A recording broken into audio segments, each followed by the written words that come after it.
Hey everyone, welcome back to day 2 of Adobe Live. I'm your host Alice, and I'm here with Tracie Ching. And we're both super excited to be here. Yes. We're in the Adobe Studios in San Francisco, and it's great to be with all of y'all again. So we just saw Dave Arcade with Christine earlier today, and we have a full day of really exciting artists. Starting off with Dave in the morning, now we have Tracie, and then it'll be followed by Aldo, Crusher, and Andy Espinoza. So hey to everyone in the chat. It's nice to see some familiar faces from yesterday. Thanks for joining us. And so as always, we have a daily challenge today. You can find this info in the challenge tab, which is right next to the chat tab.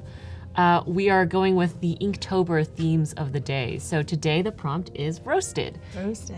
Yeah, and to enter the challenge, all you have to do is create a illustration under the theme roasted using whichever tools that you want. You can do pen and paper, you could use an iPad app, you could go on your computer.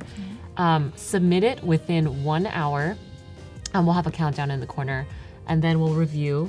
The winners will be announced in the first stream of tomorrow, and the winner gets a 1-year Creative Cloud subscription. We also have our daily giveaway, so that will happen in 30 minutes. And we have some fun prizes from Sticker Mule. Yes. Yes. Sticker Mule is the best. Yes. So welcome back, Tracie. It's so good to be back. Yeah. I'm excited that we are once again sort of We're matching. matching. Although I didn't bring my cat here, so I feel very.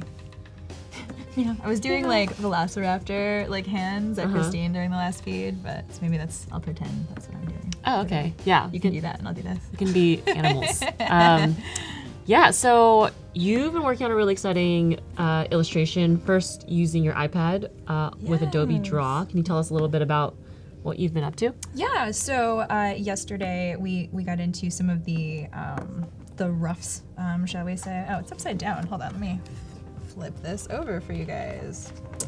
Maybe not then. Interesting. I don't. That's interesting. I don't know.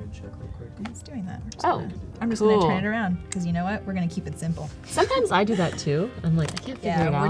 We're just gonna ignore that. Yeah. All right. So we got into the light sketch that I had yesterday set up. It's this young lady, and just to kind of show how I work in the iPad to kind of set up compositions and stuff like that. And also, I love drawing hair in Adobe Draw just because it's really analog and I can do it really quickly. So we kind of finished off her hair and some of the other smaller details. And today we're going to be exporting into Illustrator and doing some of the longer, bigger lines to kind of give that etching effect. So I'm really excited to do that, and yeah, we'll dive right in as soon as we're ready. I'm really excited to see the workflow of transferring that vector work from your iPad to your computer. It's magic. It's kind of magical. It is totally magic. Yeah. The first time it happened, I wasn't sure how it was going to work, and so I just like hit the button and it just like it appears. Yes. Magic.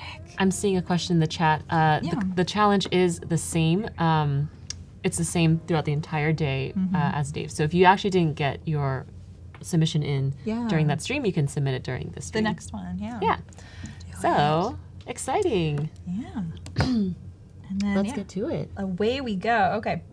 So it's really simple. We're just gonna go up here to export and go to the Adobe desktop. We're just gonna hit Illustrator. And then it's just going to send it via my internet connection, and it's just gonna pop up on my screen because it's magic. So it says that it's sent, and then it'll just pop up once it's made its way over. Boom, there it is. Cool. And so it's really awesome working in Adobe Draw just because it's vector. That's where I live, that's where I like to work. And so all of the individual layers that I was using in Adobe Draw are now their own layer in Illustrator. And so when I would separate out the highlights for the hair versus the hair itself, it's all its own layer. So what I typically do is I would just go in and group the individual layers, and I'll separate them out as I need for, hair versus body, what have you. And it's really neat because, as I mentioned yesterday, I use reference a great deal in my process. And so when I have these reference images in my artboard, it doesn't cut them, crop them, it just comes right in. So it's really nice because then I just have that to use. It's already there, and I can just hit the ground running as soon as I export.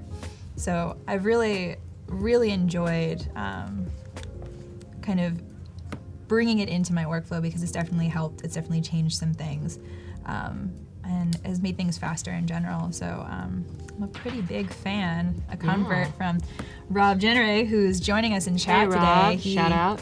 Yeah, he convinced me to make that jump, and it was the right call. Do you think just listen to him when he tells you to do stuff? Oh yes. Do you think you could have done the same illustration using just Illustrator? Yes, and I have, but it tends to be slower. When we get into, and I'll show you as we move in, some of the longer lines for the cheekbone are harder for me to control, and also having them be equidistant using the blend is a lot easier. It provides a lot more control and is less kind of dependent on how like consistent I can be with my stroke. So when I'm working with things like the hair, where it's a lot of like little, really quick lines, that's what I love to do on the iPad. But when it comes to bigger contour lines, that's when I really want to be in Illustrator using the blend tool. And I'll show you today how I use some of my custom brushes to create the effect of etching. Yeah. So yeah, we will just jump right on in here. And so let me take a look. So in looking at my reference here, we can see kind of like there's this shape that's going to follow some of the shadow here of her cheek. So these are my brushes. I don't actually know what that one's for. I don't ever use it. But these three up here, there's a tapered and then a sort of flat end brush that we're going to use today. Cool. And so I'm just gonna put those in my brushes panel so I have them. I'll pull this stuff out here because I don't feel like I'm gonna find it. Yeah. And then away we go. The other thing I like to do, I work with global colors. That's a really big deal for me to be able to just swap colors in and out, and that's why I really, really love working in Illustrator, because it allows me to change at will. And that's something that I can't do as easily in the iPad. So there are times where I will finish an entire illustration in the iPad itself, but then I export it still to fiddle with, you know, fills and what have you for different values. So to clarify for people in the chat, that's when you have global palette, and if you change one of the colors in your palette, it'll change all the instances of that. Anything that's been saved to that particular saved color. It's a really big time saver, and since I work in a limited palette all of the time, it really comes in handy because it's important for me to be able to tweak that and not have to go back to all of these individual paths and sort of change them out. So that would be a nightmare. It can be, especially when I started using the iPad. I'm like, wait, how do I? What? No global? Oh, okay. So I've been kind of spoiled in that way with global colors.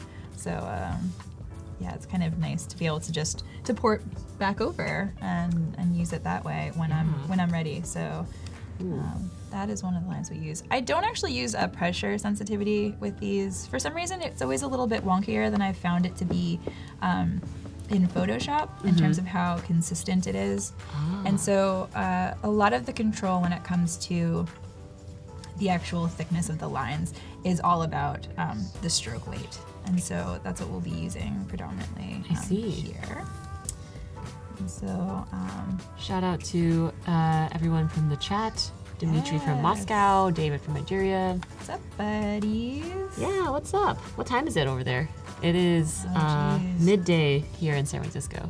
Yeah, late morning-ish. Let's see, I don't like that contour line. And so what I'm doing right now is kind of laying the, I call them like anchor lines. It's where I'm going to set the blend so it sets the curve the way I would like it to. Because you can control that, but the actual contour itself will be decided how one line blends from one to the other, and that will help create that idea of it being a contour of the face. And so wow, that's cool.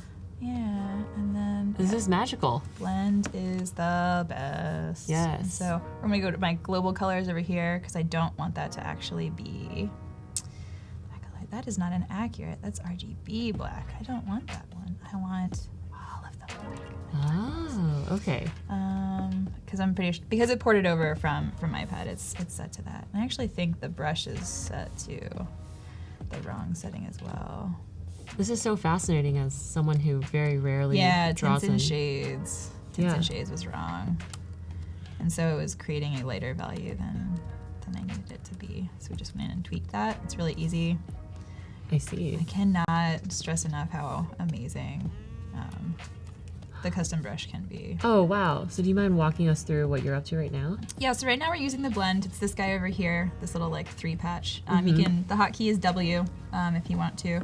But you can go in here and decide how wide the space is in between the repeating strokes. And so this is how I do it. I could draw every line, but why? When there's a tool that will do it for you. So it's a really big time saver when it comes to drawing a portrait like this, because then I don't have to do it the old school way, which is do each and every line. I see. And so you can kind of see here where my anchors come in handy, because I can tweak them, and that changes how dramatic or like this little curve ends up being related to the others. And so her face sorry. No, go ahead. Oh, I'm just seeing a question in the chat from before about what your setup is like. Do you mind describing the tools you're using? So right now I'm using my Wacom N2Os, and that's what I use at home. But I do it on, well, by do it, I mean when I illustrate, I use Adobe Illustrator on my iMac. And it's kind of difficult doing it here because right now I'm used to having my like keyboard right here, and instead I'm kind of like up a little bit. I'm also really spoiled because the iMac screen is just like totally massive. But this is actually not so bad given the size differential, so I'm pretty pleased by that. So there are a couple of different like key repetitions you're gonna find in certain faces that really matter. When you get to the lines, you saw me do the eyes because there are so many little tiny folds and sections in the eyes. I can just kind of like crank that out because they're small and they overlap. But when it comes to these wide continuing sections, this is where blend really comes in handy. But also, as you can see, yesterday we spent a fair amount of time just working on these little sections, but once you get to those sort of broader pieces, it really takes up a lot of your space, and it comes together a lot quicker than I think most people might expect it to. I see. So is that the distinction that you take between when you would do the blend tool versus hand drawing all the lines? And it's kind of this weird like give or take, because the hand drawing can be quicker for some things and slower for others, and so when it comes to these big sections in the face, it's so much slower on the iPad, and so being able to combine them both is a really, really nice thing, and I was so happy to be able to kind of discover how to integrate both of them into my workflow, because it helps me to optimize my time, and as a freelance designer, optimizing your time is like the thing. So it's really nice to just be able to switch back and forth, and we're going to do a little bit of that over the next day or so. Working in and exporting things in, because what I'll do is I'll work on elements on the iPad, export them in, and collage them into the same Illustrator file. So we will get into that. Yeah, I was talking with Andy yesterday about he's also a freelancer, as am I. We're all freelancers. We're all indie. And we were talking about the presence of deadlines in our lives and whether or not he like feels like he works better with like deadlines, or what's like the optimal blend of self initiated work. The self-imposed self-imposed deadlines that you have for yourself that aren't just from the clients. That's interesting. I'm always like, I'm somebody who, I don't know if I would call it thriving under pressure, but I respond well to pressure and I can work with it. And it's not something I really like using as a motivator, but as a freelance designer and having deadlines and clients, especially studios and editorial publications, always condense down their timeline. Always. It's always some mad dash to the finish line. So I don't really like being stressed out and having it make me work, but it kind of just was like how things evolved over time.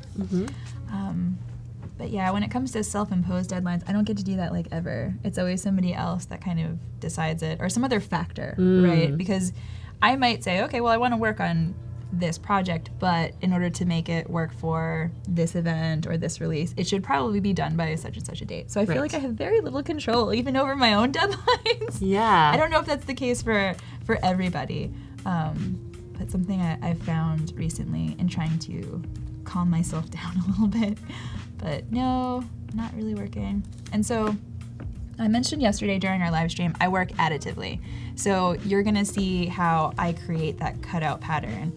It is not subtracting, I don't erase, I don't scissor tool it out, I literally just use the color that is behind. Oh. So right now, you see this stroke here. Right. For some reason, it's being weird. And oh, you know what? It's probably because it's an RGB. It doesn't do. So we're gonna swap real quick and see if this makes a difference. It does not. It's still reading as a weird color. Interesting.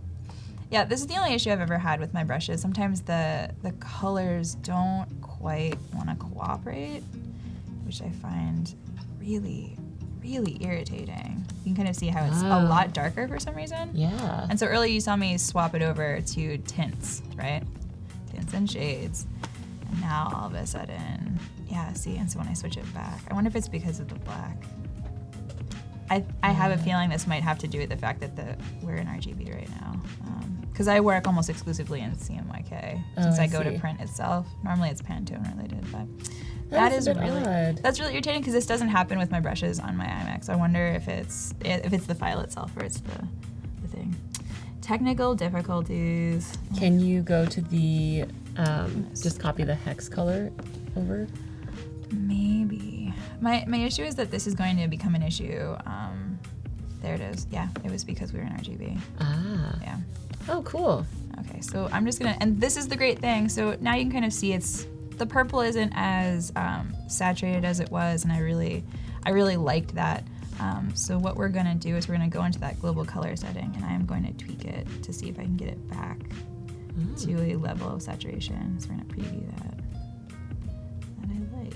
Not And I'm seeing some questions in the chat about cross-hatching and like getting tips about that. And I also want to shout out Rob's comment, which is, FYI, this is not some overnight microwave skill. You must study form and how light strikes a surface. And I think as we're watching you do this, we really can get a sense of that, of like how much skill goes into each of these. It takes a lot of time to better understand, right, how, like, because my job, as I mentioned last time, it's literally just editing. Rob, a while back, when I did my first Adobe live, said, like, don't give away everything because, you know, you don't want to show all the secrets. But to be honest, I could show you everything I do and break down how I do it, and no one will ever do it the same way. Because how somebody else edits would be entirely different on how I did it as well. So even if I gave someone a brush, sat them down with the same reference, we would never come out with the same drawing. It's impossible with this kind of style. And so that's what I love about it, because it depends on, you know, what you want to highlight, what you want to leave out. That's really up to you. And so it's something I really enjoy doing in general, just because my job is editing. That's what I do all day. I decide what stays and what goes, and then it's there. So That's pretty sweet. we are working on the additive section right now. And so because it's set to that purple color, it looks like it's showing through the black, but it's not. It's an optical illusion. It's a lie. And so you can kind of see how we have some of that bounce up shadow or highlight coming in from her shoulder here. I'm going to fix that weight. It's not thick enough down here on the bottom. And just as a reminder, if you're joining us just now, we are here with Tracie Ching. She is working on a piece that she's been bouncing on between Adobe Draw and Adobe Illustrator. So now she's in Illustrator. And we also have a lot of fun things going on today. Yes. We've got a Chat and Win giveaway, which will be in just a little bit over 9 minutes. And the way that works is in 9 minutes, I will queue up a special sequence. And then after that, anyone who participates in the chat will get the chance to win a 100 sticker pack from Sticker Mule. Who is the best in the business? Yeah, and even if you don't win, you can still participate in the other Chat and Win giveaways, you know, during the rest of the streams. We've got one going on in every stream.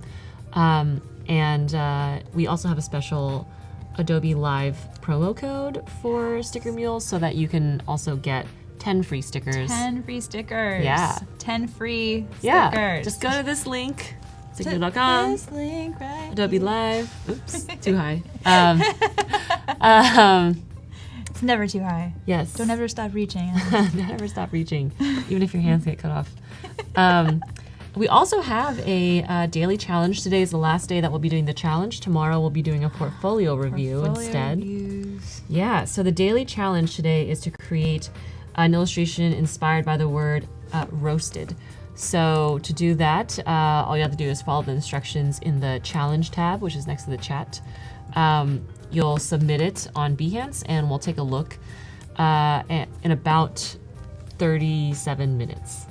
So, and the winner will be announced tomorrow morning during the first session, and will receive a year subscription of Creative Cloud. And you get all of the programs. It's not just for Adobe Illustrator. Yeah. It's the entire suite. So you have access to InDesign and Photoshop and all of the little goodies. Yeah. So it's a big deal, guys. Definitely make sure you get those in. Definitely. So make sure to stay around for both the chat and win and the daily challenge. Yes, do it. Yes. Also, I was thinking it'd be really cool to look at your Instagram since you do post a lot of work there, and it's pretty fun to take a look at. What Yeah, kinds there's of stuff you've got there's going like a on. lot of like there are people who have like the most like well branded, well ordered Instagram, and I am literally all over the place. Whether it's like posting things about events or like work in progress or Like random this nose. things. I love doing the isolated drawings. Yes. So anything I do, these aren't drawings that I just do like I don't sit at my computer and draw a nose for fun. It's an isolated portion of a portrait. And so yesterday I mentioned I really love drawing the highlights. It's oftentimes better that I don't jump right to highlights, that I put down the shadow before adding the highlights, but it's so satisfying. And so I often will just jump right in and add the highlights. And so that's why you get these semi-complete sections, because Yeah. I make it all at once. And so I really like posting those. And recently people have started guessing. And it's really funny. When I drew this political poster and I posted the hair from it, Oh. and I didn't realize how many people had that exact wow. same hair. Like, all of the guesses are totally on point. 100%. They totally should have been what they were guessing, but they weren't. None of them were right, even though there were like 20 guesses, and they were entirely reasonable. And it's I cool- loved it. It's cool to know that when looking at your isolated work, you can really tell when parts where it looks like you erased it. Yes. Now we know you're actually drawing on top Yep, of that's it. what you're seeing right now is just the it's an additive process. There is no subtraction for me. And Sweet. I could subtract, you can, but I found that I don't like to do that because it will often break the line. And in order for me to edit the whole contour, if I suddenly decided I need to take this section here and pull it, to the left, I couldn't do that if I cut it out, because then the contour itself is broken. So doing an additive process is really helpful because I have more control over it. And so it creates some issues when it comes to organization and stuff of that nature, but it's worth it ultimately to have more control over the values that eventually crop up. Right. I'm also curious, you've mentioned this a few times, what your process is for organizing these groups and layers. Yeah, it becomes really, really important. So right now, I didn't do much in terms of organization. When we ported over our file from Adobe Draw, every layer that you have in that program gets set into its own layer within Illustrator. And often I will just group the paths stored in that layer. And so that's what we have right here in this little section from the draw layer, all these sections that were saved and grouped. That's not typically how I group them. I normally group by section of the face. Okay. And so the blends themselves group the lines already, so that's kind of nice. But Okay. normally what I would do when I'm kind of happy with how like her chin would end up being, I will select like all of these sections, and then I'll group them together, and I'll know that, okay, this portion is the jaw, that portion is the nose, the eye, and it makes it easier for me to find things, Got it. which is really important when you need to find the one section for a certain value on some part of the face. So, because there are just, sometimes for the big posters, it ends up being millions of strokes, even when it's not expanded. So organization is very important in all things, but Yes. also in vector illustration. To that end, how do you prevent your computer from being super slow if you have tons of vector points? Yeah, so I learned very early, when you buy a computer, you kind of have to know if your graphics card is going to be more important or your RAM is going to be more important. It depends on what program you use and like whether it's video as well. The processing required for different programs varies. And so when I bought my first computer, I had a lot of lag and freezing and a lack of rendering because vector illustration is they're mathematical equations presented in a visual format. And so That's beautiful. vector is constantly processing all of these equations in order to render this image. Right. And so it requires a lot of RAM, it requires power. And so my first computer would crash constantly because I didn't have once I started getting more and more detailed, I didn't have the equipment that could support the rendering required. So over time, I've learned to really load up on certain things and not to do the same with others.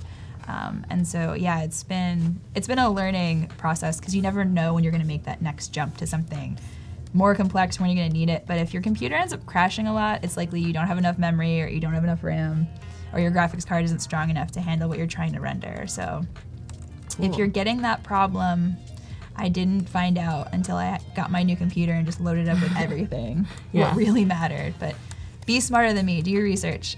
Yeah, I do that too. I'm like, yep, I'm gonna need all of this. All of it. Give me all of the things. Yes. Yeah. Yes. I hope that answers your question, Jimmy. Yeah, I know that was long-winded. No, it's very useful. I mean, it's very good information, I think. Pretty crucial. Hopefully. Yes. One hopes, right? Yes. And to answer the questions in the chat, these are my real ears. Yeah. I am a cat. Her hair covered it up yesterday. This is what she really looks like. I was like self-conscious about sharing at first, but we had a long talk after. I am a cat. About expecting. Yeah, I am a cat. So cool. It's kind of fun to say. I am a cat. I am a cat. So our chat and win is coming up in just a little bit over a minute. Yes. So everyone, if you are wanting to participate, all you have to do is say anything in the chat. And Anything at all. Yeah, and then you'll be entered to win a special giveaway with Sticker Mule. This is literally, so what you're seeing right now, what I've been doing, it's the same thing over and over and over again, just a different set of lines every time. It's the same process. It's a lot of repetition, which I'm sure, having seen my work, you expected a lot of repetition. But I think people underestimate how simplistic the actual process itself is. A lot of what I do is just based on editing and repeating the same steps over and over and over again. The iPad changed that up. That really changed the process since I'm a lot more involved in the actual mark making as opposed to here in Illustrator where I'm dependent upon the blend tool. But yeah, it's just the same thing over and over and over again, guys.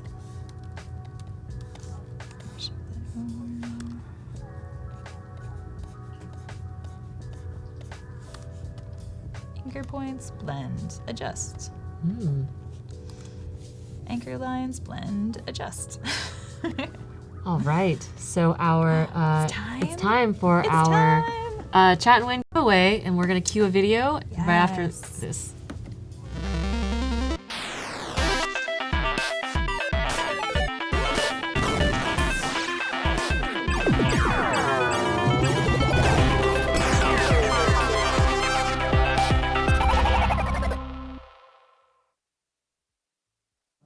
All right, and it's time for our chat and win. Go, if you want to go, go. participate, say something in the chat, and you'll be entered to win 100 free stickers from Sticker Mule. You want them. You want them. You want want these stickers. You can make a cat sticker. You can make a crosshatch sticker. You could do whatever's on your mind. Any sticker. Yes. So let's get some hype in the chat. Go. Yes. Oh wow. Lead designer. Wow. Your Dedication. We see you. Dedication. Congratulations to Kelly Penfold. Hey, congrats, Kelly. Yes, you have won. And if you didn't get a chance to win this time, don't worry. You still have 2 more opportunities today And that's just today, since we're doing this giveaway during every session. You also have the opportunity to get 10 free stickers from Sticker Mule by going to stickermule.com/Adobe Using Live. that code. Yes. I'm gonna do it. I'm gonna do it too. I'm yeah. gonna do it. I'm gonna do it. I'm gonna test out which stickers I like, and then I'll maybe make stickers like I more. highly recommend the die cut. I mean, if you don't need it to be die cut, just around it, they're all perfectly good. But I Yes. really enjoy the die cut a lot. So Yes. that's my personal recommendation. Yes. Thanks to Tim for posting the link, Yes. and congratulations to Kelly. You won this, and thank you to everyone else for participating. Yes. So to answer your question, Arsens, the prompt is for roasted. Yes. That is day 3 for Inktober. Tranquil was yesterday. Yes. I really like that. So we are going to try it. Another question to you. You mentioned that your work is very additive. Yes. How do you know, just like as like visually, when it's like too much? Like when do you stop? Or do you ever look and you're like, oh my god, I added like way too many lines. I gotta. So take it that's down. not a thing. Okay. No, Okay, not a problem. Okay. I get the how do you know when you're done question, which is essentially what we're talking about, right? Yeah, like, how do you know when it's enough? When the deadline comes. Okay. Yeah. Hey, James White, what's up, buddy? Yeah, it's he's awesome. Check him out. Check out Robzilla. Lots of talent in the chat today.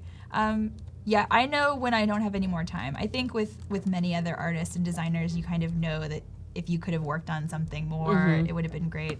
The amount of detail, absolutely, for me, depends on how much time I'm given by the client. I see. So somebody will come to me and say, you know, hey, can you do this and this thing and such a budget and a timeline? I'm like, yes, but here's what you get if you give me, you know, 3 days versus a week, that kind of thing. So it's really dependent on the circumstances of the job itself. When it comes to too many lines, that really only comes into play when we're talking about small things. So I had to do a bunch of tiny, like teeny tiny, not even 2-inch portraits of the AT&T board members. Okay. And they were really small. And so I had to explain to the team commissioning them that no, it's not gonna look like my Blade Runner poster because that's 18 by 24 and what you're asking for is this big. So while yes, it does not look even remotely as detailed, you have to think about it in its perspective and in its context, because otherwise the lines just blur together and you get these really weird like moire patterns and stuff too if it's not done properly. So yeah, the context of the design itself is really important, the sizing. But other than that, it's really just the time I can spend on the illustration itself. Got it. Thanks for the answers. Yeah. And so another answer to one of the questions in the chat is when is the daily challenge deadline? And that is always 1 hour into each of these sessions. So we just started about 34 minutes ago. So you have 25 minutes left. The countdown clock for that will also be in this corner soon. So we'll help. Yeah, we'll help. Don't worry. But I'll give you got warnings once you get close. But you've got about 25 minutes. It's 11:04 Pacific time, and we'll start taking a look at 11:30. Yeah. I'm excited. Make sure you get those in. I love looking at them. Yeah. Yeah, if anyone doesn't know, there are hotkeys for all of this too. So the blend tool hotkey, to use the blend is W, but to blend something, if you select all the paths, it's Shift Command B on the Mac. I don't actually know what it is on Windows, but instead of having to go back and forth the actual blend tool itself and click through, you can just select them all. So here, I'll show you. So I've selected all of these and I hit Shift Command B. Oops, sorry, Alt. Yeah, there it is. Alt Command B. There we go, is the hotkey for it. And it will just automatically blend them in the order they're received. So you have to make sure that they're like in the order you want them to be. Interesting. But if you set them up that way, then you don't have to individually click them all. Got it. Which is a really big time saver to not have to go through and try to source them out. So that's another reason why organization, if you're doing something like cross-hatching, is really important because you have to be able to find all of them and suss them out from the other lines that are previously blended. So to kind of give you an idea right now, so these blends you see here in layer 5 is what we've done up until this point. So that's just, and this is a relatively small illustration, it's just her jaw, some of her neck, and now getting into this section because the work we did yesterday is on a totally different layer. This is only just what we've been doing with the blend tool. And so, as you can imagine, the bigger the face, that just explodes the amount of blends. And that's another thing, the computer processing the blends also takes a lot of time to render. So in this situation, your processing capacity can be really important. So definitely keep that in mind. If and when you try this style out, I highly recommend it. It's fun, and there are uses. And I'm not somebody who's going to find you on Instagram and tell you that you're jacking my style, so.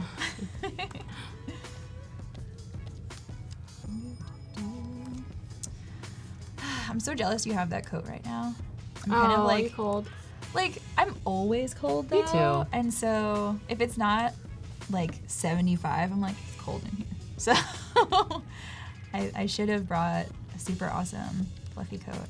I really love that we matched yesterday. I know. With our fluffy, and like, unintentionally outfit. today. Unintentionally with the color, right? Will we match tomorrow? Who knows? Who knows? Will it be intentional? Tune in to find out. I kind of miss, like, do you remember watching cartoons as a kid? And, like, there's always the announcer that's just like, after these commercial breaks, stay tuned for more. I kind of miss that. They don't have that on, like, Netflix and stuff because there are no commercials. We can have that for our show.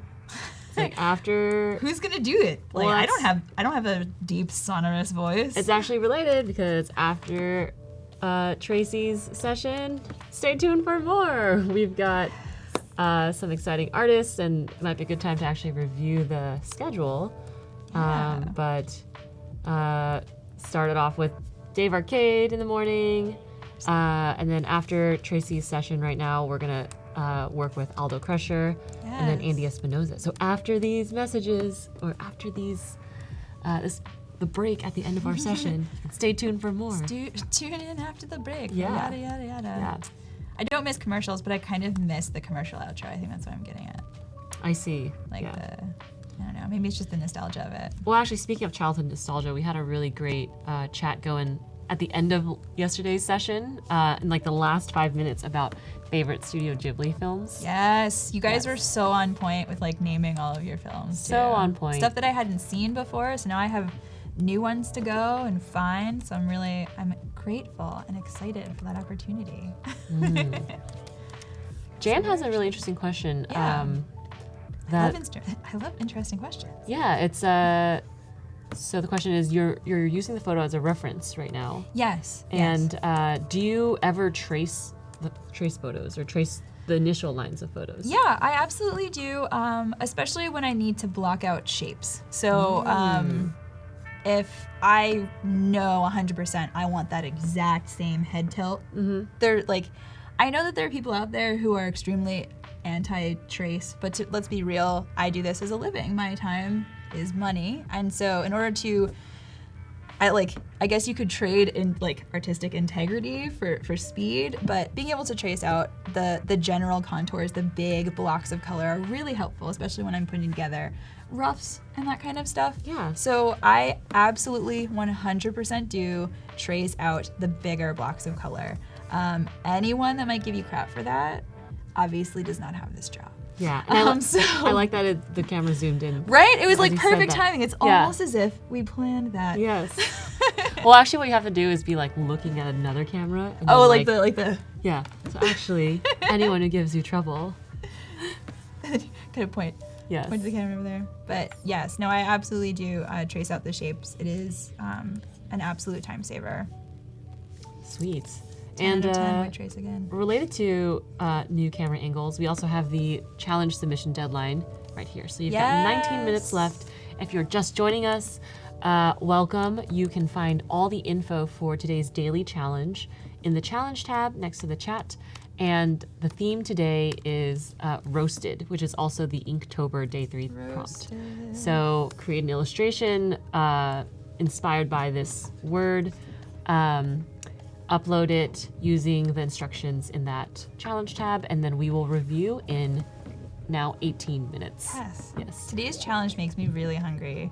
Like Christine mentioned this during hers and Dave's stream, that like she thinks of a chicken. But then she got kind of cute with it and saying like, oh, it's like a chicken, it's doing something. No, I think of like the food roasted chicken, and now I'm really hungry. Like yesterday's was tranquil, so I didn't have like a food like relating word, but now I'm kind of like hungry and upset now because I want to eat chicken. I think of boba, pro milk tea. Really? Yeah. For roasted. Yeah. Interesting. So what do they do that's roasted if it's boba tea? I don't know, but there's this place in LA called Roasting Water, and they sell really good boba there. So I think that's why That is a bunch of unexpected things paired together. I was not prepared for what you just said. I was not ready. Some boba. I was not prepared. Yeah. Excited to see what everyone else's interpretations of the word roasted is. Whether that is food or otherwise. Yeah. You don't get extra points if it's food. Sorry. I'll be happy, but it's not a prerequisite. Yes. And to answer your question, or to respond to the comment about the portfolio reviews, Tim is absolutely correct. Tomorrow, the third day, we always do portfolio reviews instead of a daily challenge. So I'm so excited. Yes, this is the last day for the daily challenge. If you don't get to submit it during Tracie's session, you can always submit it during the next two sessions. Yes. And then tomorrow, our portfolio reviews. I'm so excited, and not just because I get to wear that space helmet. Oh yes, we're gonna transform into astronauts. And the cool thing about portfolio reviews, I think, is especially if you feel like you want to have your portfolio reviewed by a specific artist, you should like definitely submit during their session. Yes. So if you want Tracie in particular to look at your work, Be here make sure to be here this time. And we'll be selecting 2 portfolios to review. I'm so excited to look at your guys' work. Don't be shy. Share the work. Don't be shy. It's important. Yeah. Never waste a resource when it's offered to you guys. Yes. I'm here. Well, Want me to look at your work. speaking of resources, you have a really cool project. Yeah, is it time? Let's do that. Okay, Yeah, so this weekend I will be at New York Comic Con doing a signing on Sunday with Spoke Art Gallery. And I thought we could do a little reveal of the poster that I'll be releasing. And I don't think it's actually, I think it might have made its way onto like one outlet, but I'm fairly certain this is like the first public reveal. So I did a poster for Firefly, and bam, there he is, Nathan Fillion. Wow. In his young heyday. And this was entirely done on the iPad Pro. Wow, that's incredible. Yeah. Oh my gosh. So maybe a little later, or I don't know, do you want to switch over and I can show you the different sections? Let's do it.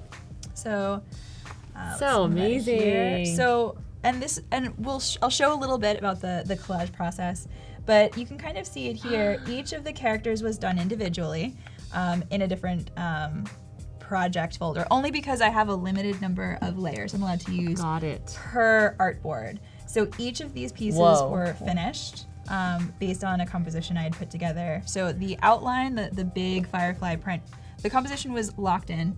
I already knew what it would be, and it was just coming up with the elements in their individual and correct sizes. Wow. And so the export process you saw earlier today is exactly what I did, just over and over and over again. So I would export it to Illustrator, place it in the final file, come back, work, and go back and forth. And so you can kind of see here the colors that I was using here are a lot more orange, a lot more red, and I didn't really like that when I viewed it all together. So the final poster itself, I got to tweak with the global colors. So all of these individual paths that I would have never been able to alter in the program itself in a reasonable time frame happened like that because I got to take it into Illustrator and use the global colors. So sick. I really recommend it, and I was really excited to try out this particular scenario to see if I could crank out an entire poster in this program. That's amazing. Yeah, and so you kind of see I kind of gave up on trying to color his shirt different, and I was like, I'll just do that in Illustrator. We'll fix it later. So I kind of knew what that would look like later on. And so like I gave up on the top of his ear too, apparently.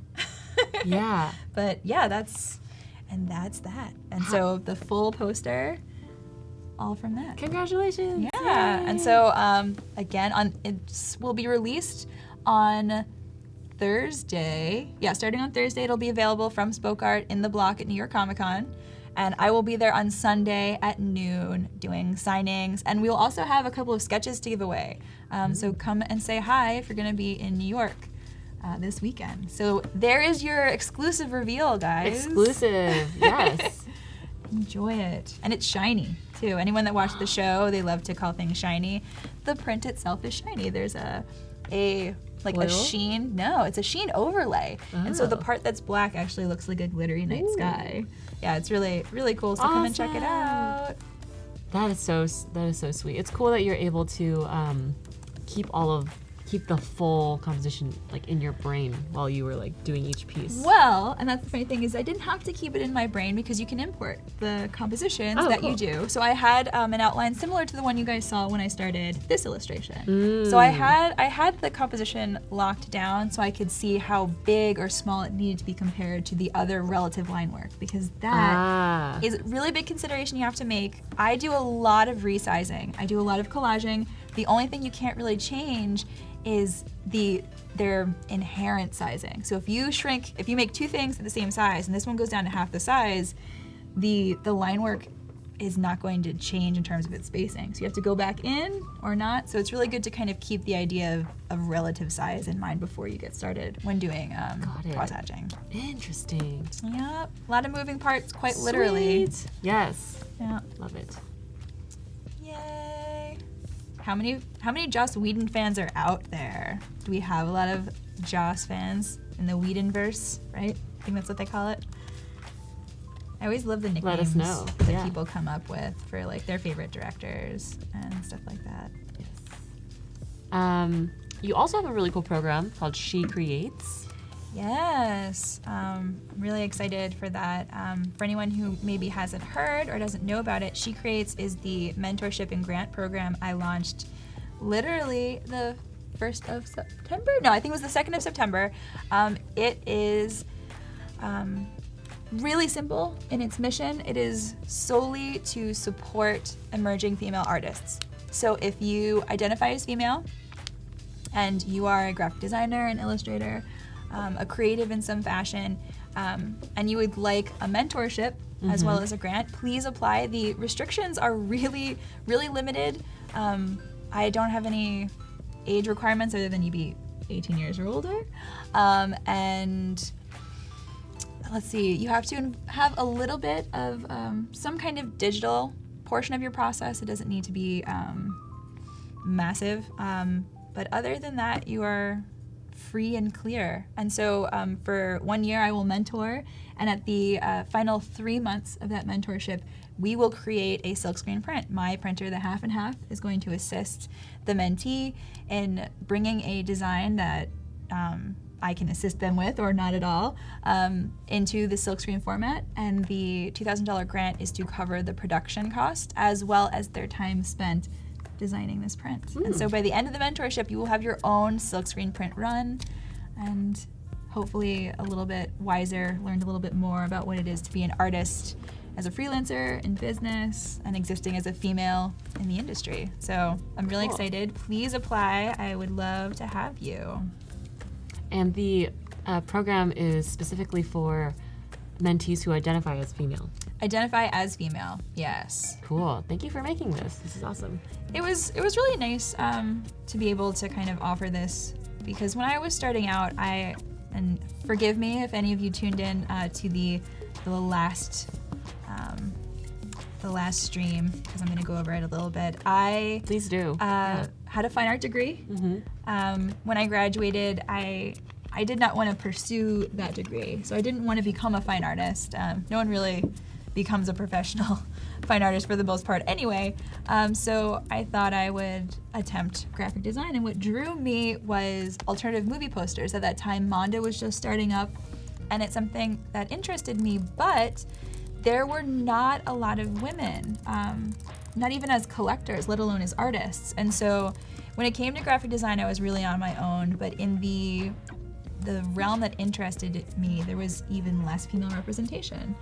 And because I was starting from scratch, I had no, guidance in terms of graphic design. I had to ad hoc and trial and error my way through a lot of what I did. And so one of the things that I really wanted to do the most was to be able to offer the opportunity I would have jumped at, was just to have an ear that had the experience, or maybe the opinion, the connections that could help me become a better artist, learn a little bit more, work a little bit better, faster, that kind of stuff. And so, I was really hoping to get it off the ground last year, but between all the babies in the house, it was a little difficult. So we set it up. So the application process is, it runs from now until November. And the mentorship starts New Year, 2019. Wow, so, exciting. Yeah. Cool. Join us. Join us. Can I ask you about what it is like to, like you've mentioned that you have 3 kids? Yes. What is it like to balance the demands of an independent art career with, the responsibility of? Yeah. I don't sleep.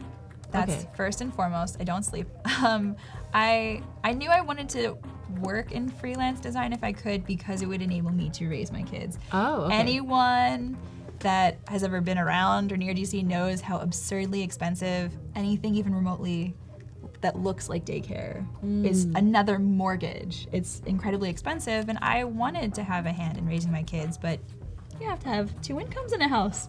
So I pursued graphic design so that I could raise my kids and still work at the same time. Oh, okay. And so during the day, I take care of them, and then at night or when they're napping, I work. And so it's a lot of time management, a lot of juggling, and a lot of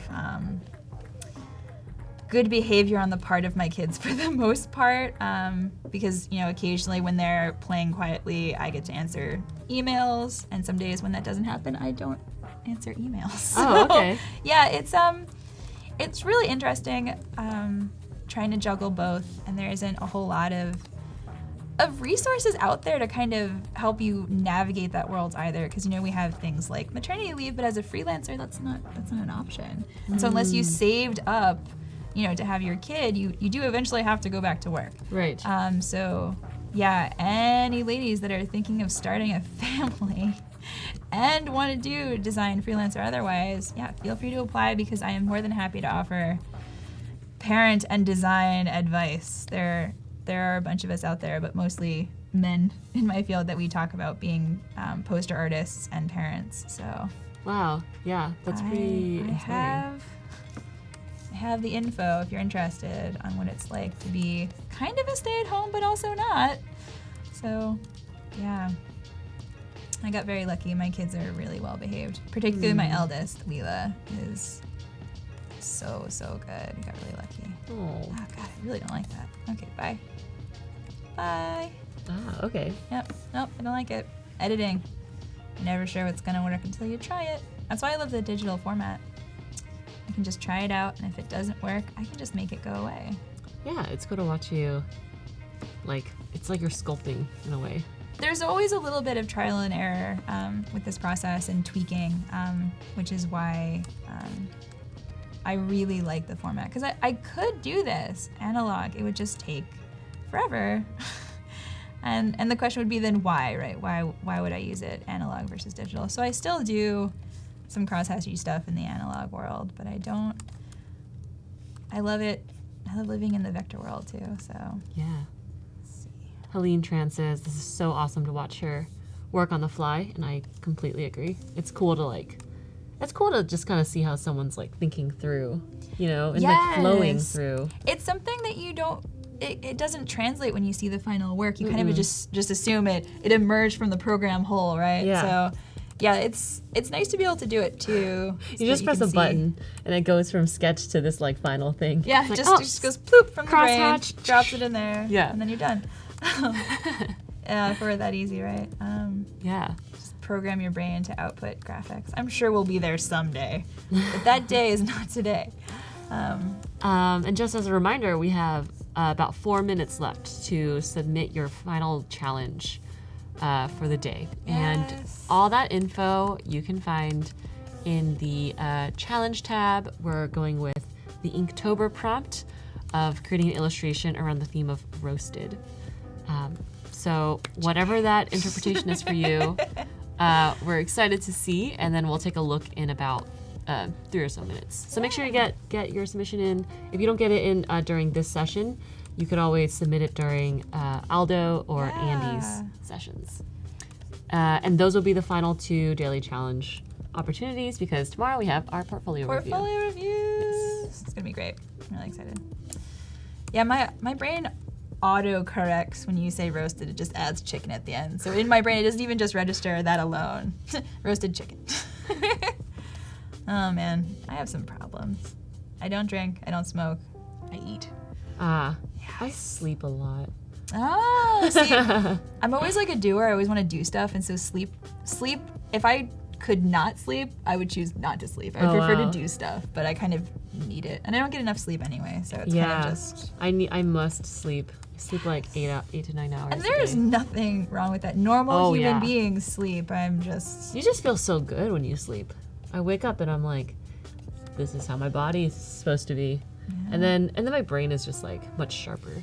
Yeah, there have been so many studies recently making sure that I know how bad my life choices are when it comes to sleep. It is incredibly important for your health in general. So don't do as I do, kids. Or even taking power cat naps. Good one. It is a skill, being able to take like 20-minute power cat naps. It really is. I can't do it.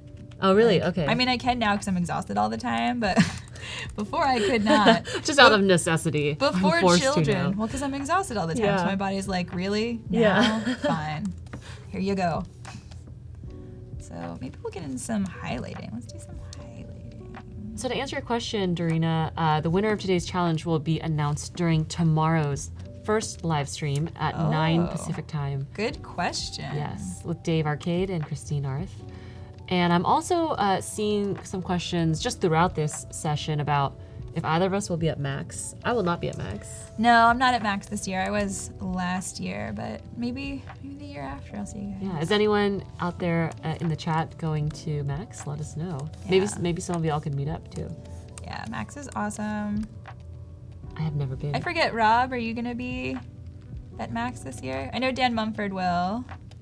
Fellow poster. Kayla is going. Artist. I've never been to max, but I have seen a lot of like Instagram posts, so I always very get Instagrammable. FOMO. Yeah, I always get FOMO at around this time of the year. Yeah, it's really neat. If you can afford to head on out there, it's definitely worth it. Yeah, Terrence is going to max. Of course you are, Terrence. He lives near me. Oh, yeah, Terrence okay. Does. Yeah, I actually know Terrence. Whoa, okay. No, that wasn't throwing shade. I'm serious. Of course you would. That's where I met him last year. That's funny. Yeah. It'd be funny if I thought it was truly someone random Terrence. Like, yeah, Maria, you're going to max. You would. No, I'm not throwing any shade at Terrence. I like your nails, by the way. Thank you. Yeah. I don't get to wear nail polish because I have to handle prints a lot.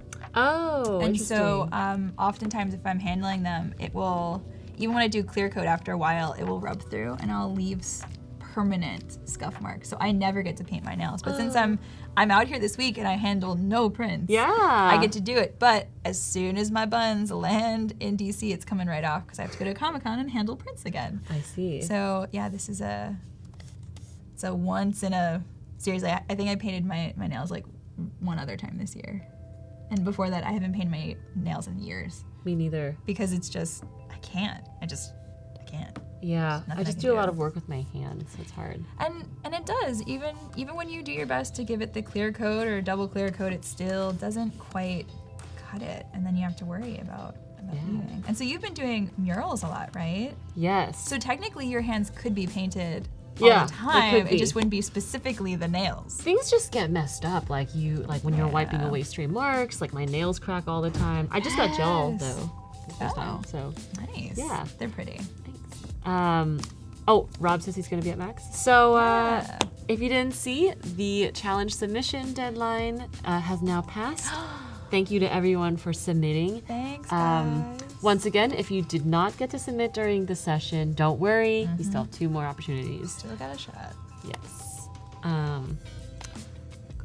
So we will start to review in a second. Yes. All right. Yeah, so thank you everyone for submitting. Wow. Wow, Jeffrey. I wonder why that one. Yes.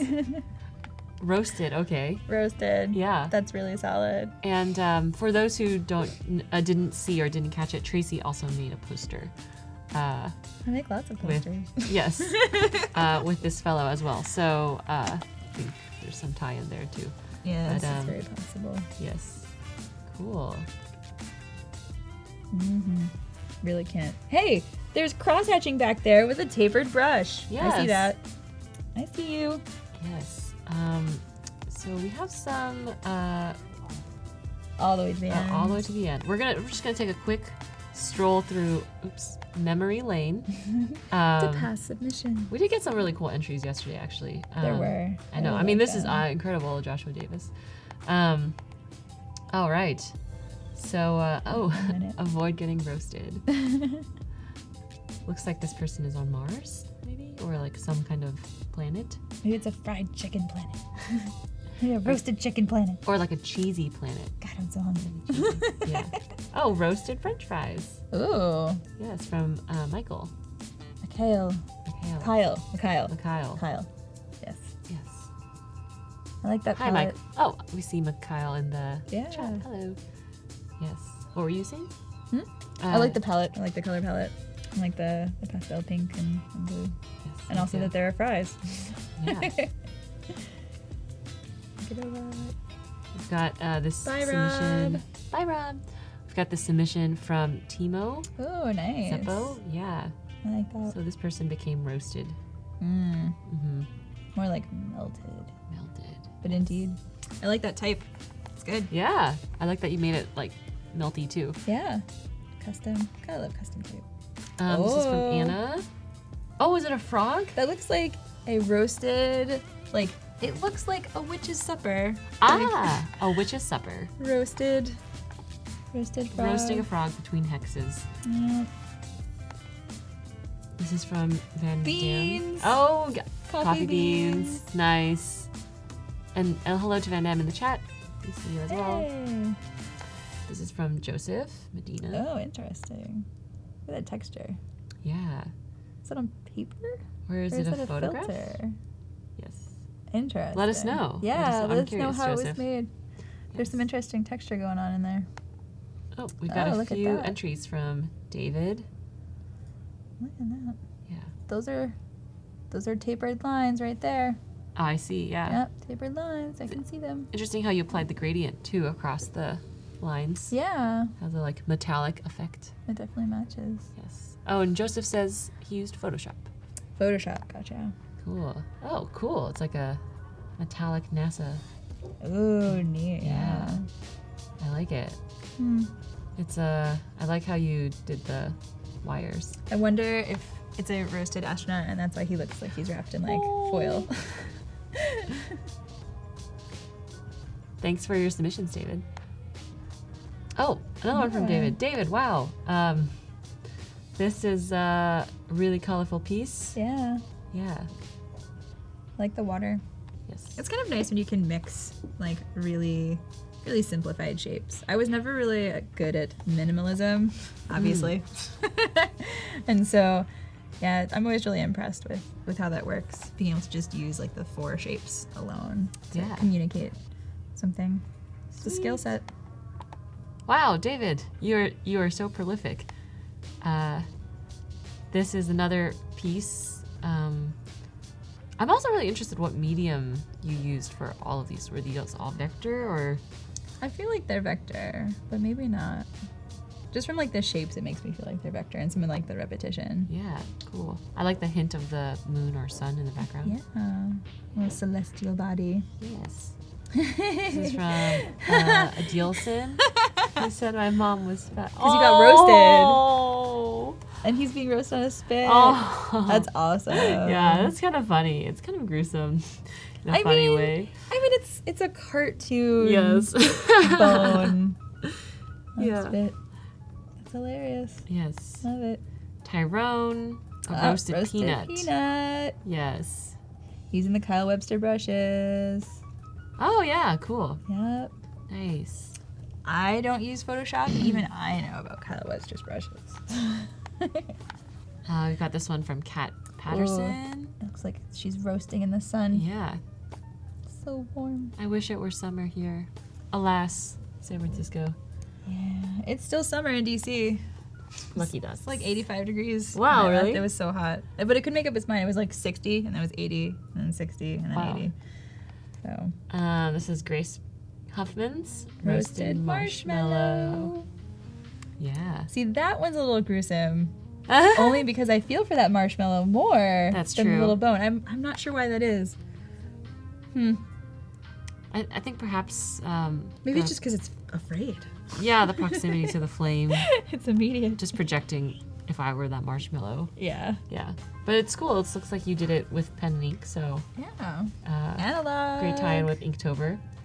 And it looks like that is it for today's submissions. These are all Yeah, from the previous last session. stream. Good so job, thank you all for guys. submitting. Yeah, we will be taking a look and selecting a winner that will be announced at the beginning of tomorrow's first stream. So thanks again, everyone. And David said he uses Adobe Illustrator for everything. Cool. Yes. Nice. Adobe Hey. Illustrator. Vector for life.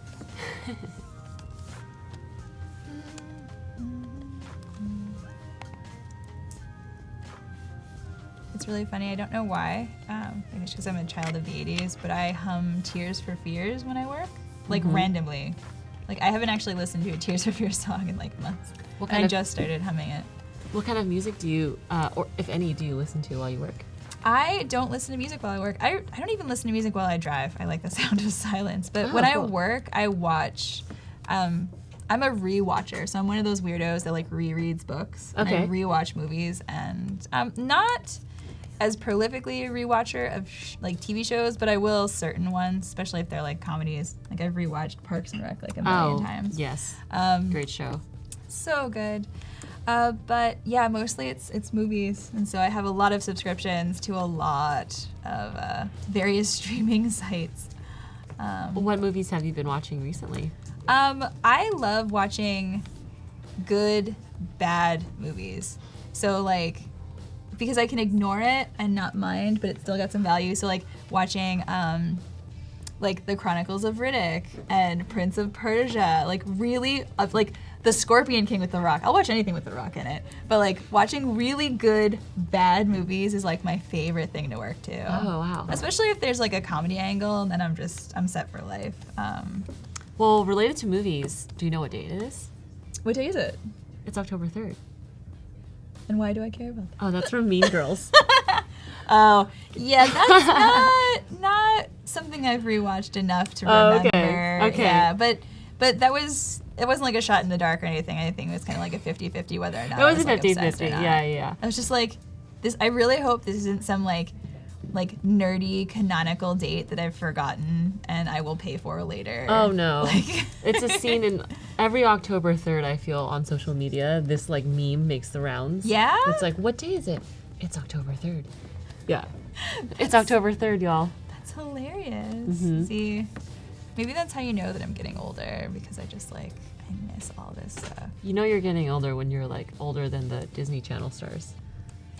Yeah. Or don't even know who I mean, they that's are. kind of been the case since middle school, so I don't feel so bad about Okay. that. Oh, I'm seeing some people in the chat also Yeah. recognize the Mean Girls reference. Happy October 3rd, y'all. Good job. Let me know what movies, music, or podcasts that you all listen to while you work as well. I'm always interested by people who can truly listen and engage and work at the same time, because I can't. I really just like audit. I'll occasionally like switch back and forth. That's kind of the nice thing about working on the iMac, is because it's such a big screen. I could have all of Illustrator up and then just have like the little window for the movie. And so it's kind of nice. But Oh, Madison says audiobooks. Yes. audiobooks are amazing. I love listening to audiobooks. Audible is where it's at. I love Audible. It is hard for me to listen to audiobooks and podcasts while I work. I don't listen to new books. I reread. I re-listen. Yeah. Yeah. And that makes it easier. I tend to listen to the same song on repeat like 100 times, basically. I mean, doesn't everyone do that always? Like, I don't think that's terribly common, no? actually.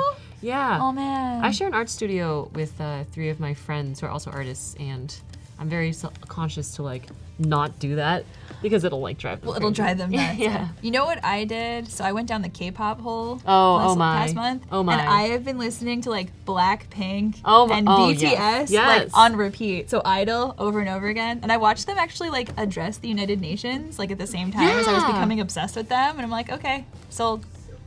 Are there Fits. any K-pop fans out there? K-pop. There was, I forget who did it, but there was a comic that came out, and I can't remember who it was. It's one of the ones I follow, but they made this comic of like it's this hole in the ground, and it's got a little sign that says K-pop. He's like looking into it. He's like, okay, let's see what this is about. He just jumps and then in. it says like days later, he crawls out with all this like K-pop gear on, and I'm like, that's exactly what it's like. That's really funny. It's exactly what it's like. You dive in and you never resurface whole ever again because Yeah. you're just addicted.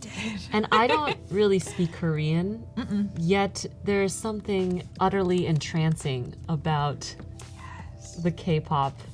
Well, they mix in enough English words that like you don't feel like too left out, but also Yeah. like the dancing is like amazing. They throw in just enough English. Just enough to keep Just you enough. hooked. You know, there's like that 5-word phrase that they say every like 20 seconds or something. I like really want to listen to BTS right now. That's what I've been listening to. The only music I've listened to in a really long time is K-pop. K-pop. K-pop.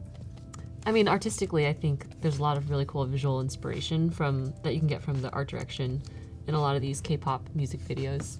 Yeah, they go hard on that stuff. Cool. Seeing some really interesting recommendations. Trevor Noah comedies. I heard his book is really good, his autobiography. He is too young to be writing an autobiography. How old is he? He's not old enough to be writing an autobiography is how old he is. Or is not, more like. I think if He's it's funny though. Yeah, I think if it's like interesting. That's people, true. You know. That's true. Yeah. Some people have lived a lot of life very early. Yes. Ooh, see, Alexandra's an EXO fan. Sweet. I have to admit, I'm not too familiar outside of the I listened to like EXO. 3 bands that I know, but cool. I was told too that the K-pop cycle is no band stays around for more than 5 years because they get too old and they cycle back into like a younger band. So it's like a 5-year reset.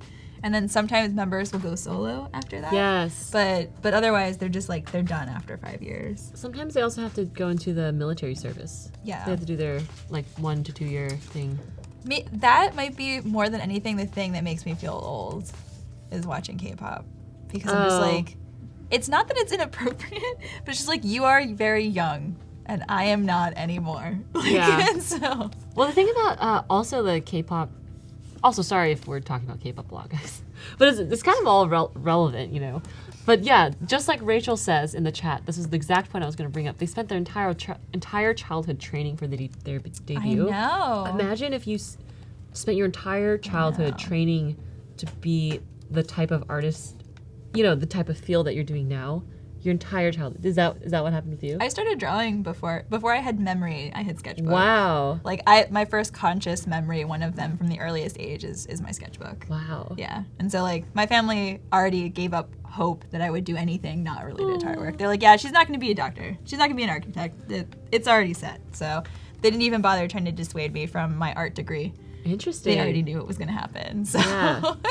I think in like the K-pop training world, it's like very intense. Like they're put it into is these truly like training. yeah, they're put into these like boot camps, and they don't really live with their family at a certain age. That's a and bummer.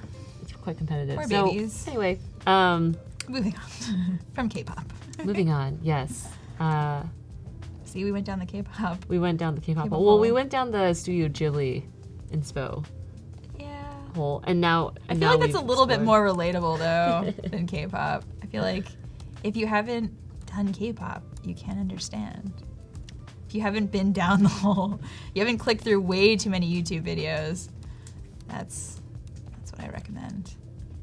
You should definitely listen to BTS's Idol or watch the video because it is bananas. Yeah, it is just craziness and awesome and hilarious. And they're I'm still talking about K-pop.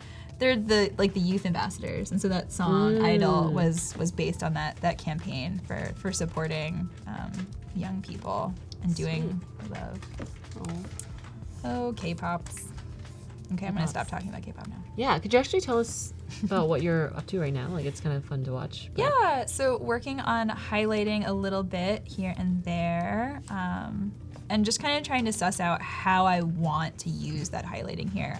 One of the more difficult things I often figure out is I know how to illustrate an eye, but when it comes to noses, there's a lot of really subtle shifts that happen in the skin and over the bones. Oh. And so what happens here and what happens here is really important in nailing a likeness, or at least giving the impression of believable light.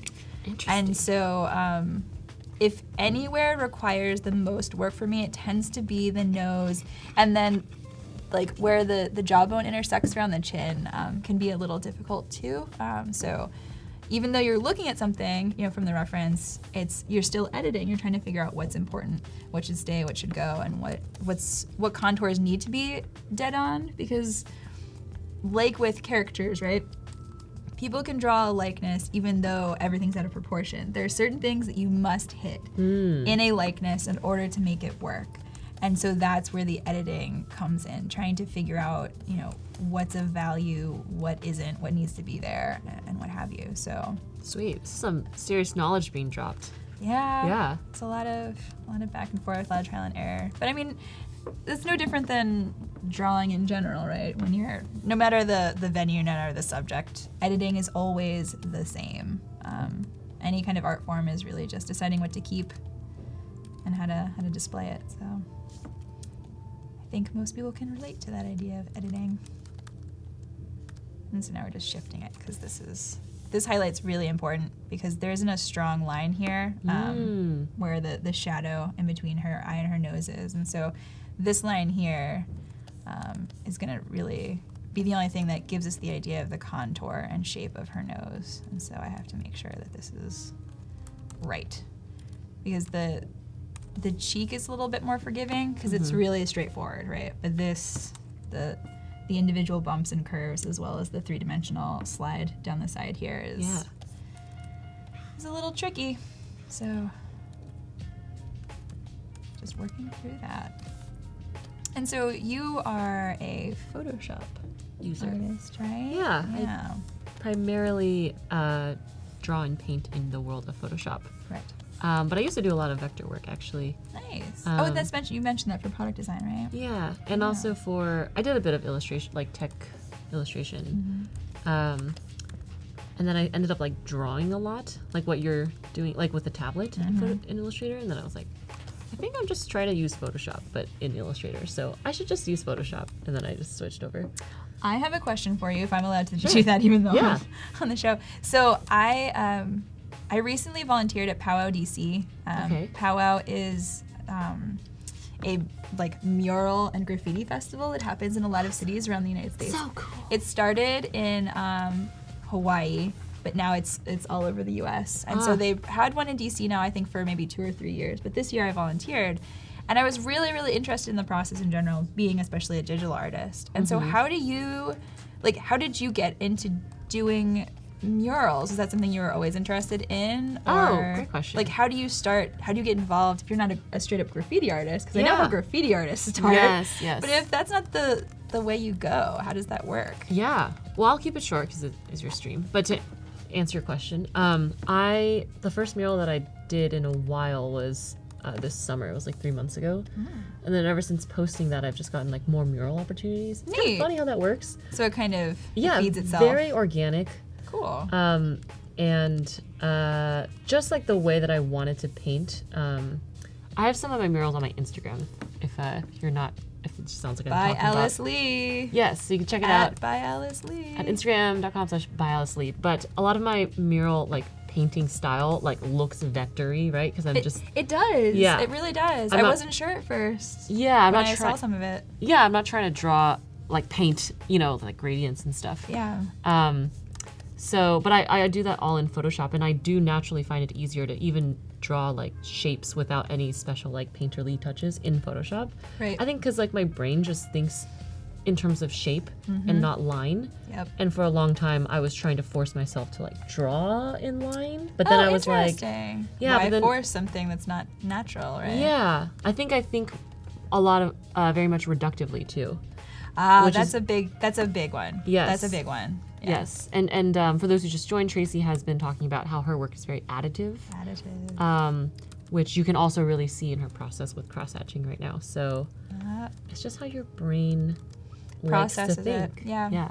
And how it wants to represent it too. And I think that has a lot to do with the program you choose. Painters absolutely tend towards Photoshop, I think, for that reason. And it makes a lot of sense. And then, if you end up being more drawn to blocks of color and assembling and stuff like that, sculpture and that sort of thing, it really seems like that tends to draw people to Illustrator. So it's really interesting how your brain works. Yeah. And what it likes and what it doesn't. Yeah, it just feels it felt more natural to me. Yeah. It was like putting on a glove that just fit my hand a little better. Yep, I agree. Yeah. That's exactly what Illustrator was like for me. It was Yeah, no cool. to Photoshop, definitely Illustrator. Yeah. Just made sense. There was no like, oh, let's test it out and see which one I like. It was kind of an obvious, like, upfront decision, so. Yeah. Sweet. Well, we are almost at the end of our segment. And almost concluding day 2 with Tracie. It's been really cool to see this piece evolve with adding in these details. Could you give a little like recap? Yeah, so yesterday we worked out her hair and some of this outline, and today we brought in to Illustrator to work on some of the bigger, wider, and repeating contours to achieve that engraving-like style with my custom brushes. And so really it's just combining those little bits with the much broader ones and making it form a face. Yeah. You also brought it onto your computer. Yes, yeah, we exported straight from the iPad Pro in Adobe Draw into Illustrator, and so it went right from drawing into a vector program, so I was able to still have a lot of control over the individual marks I made in the program itself. And what we also did today was a little reveal too, so if you're joining us a little late, definitely go back, because I showed sort of an exclusive poster reveal from New York Comic Con, so check it out. Yeah, and after this segment, we'll go on like a very short break, but we also have Aldo Crusher in the studio, back with Christine Arth, and then our final segment today will be with Andy Espinoza and myself again. So, what was the thing that you wanted to say? Stay tuned. Stay tuned for more. Stay tuned for more. Yeah, stay tuned for more. And tomorrow, just another reminder, we'll have a portfolio review instead of the daily challenge. Submit. I want to see all of your work. Yes. So thank you to everyone for joining. Again, thanks for those who participated in the challenge, the giveaway. Yes. Asked really interesting questions. Really great questions. Yeah. And we'll see you in just a few minutes. Yep. Cool. See you tomorrow. Bye. And now we get to do our Oh yeah.